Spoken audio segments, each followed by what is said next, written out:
This tiny house is quite unique because there are several interesting things here. The first thing is that in terms of land condition, this tiny house is on land that is contour and quite steep, so it needs to be engineered with its own substructure to adapt to the slope of the contour.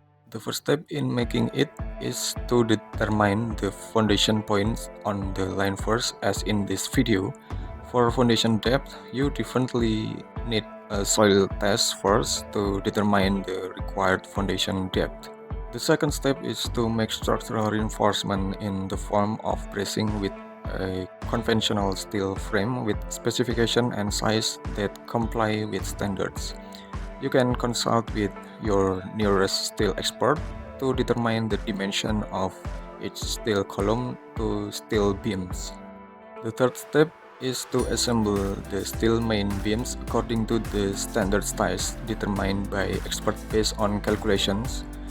Arrange the position of the steel beams according to the position of the space where the steel beams need to be reinforced. The fourth step is to arrange the subsidiary beams which are superimposed on the main steel beam. The fifth step is to arrange the floor plate support frame. Position the frame on top of the tiller beams that have been arranged previously. After that, make the wall frame on the wall placement plan that has been determined. The seventh step is to install the plywood inside the entire wall and the top surface. The eighth step is to fill each frame module except for the window and door opening positions with insulation. This is need to reduce noise, reduce hot and cold temperatures from outside the room, so that the insulation is still able to adapt to extreme condition outside the room. After that, for the ninth step is to cover the plywood layer on the outer area of the building wall. After that, arrange the elements of doors, window, and other openings according to the position specified in this design building or plan. The next step is to make roof elements on all building units with a roof sloping on one side towards the near which is reinforced with a steel frame as in this video.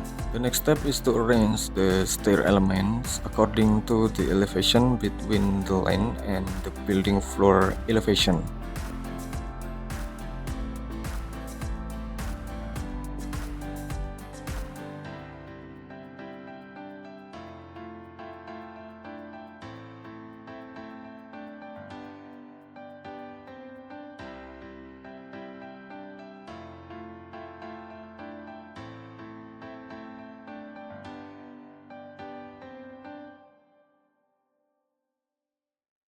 Thank you for watching this video until the end. Hopefully this will be of benefit and inspiration for all of us, and see you in the next video. Thank you.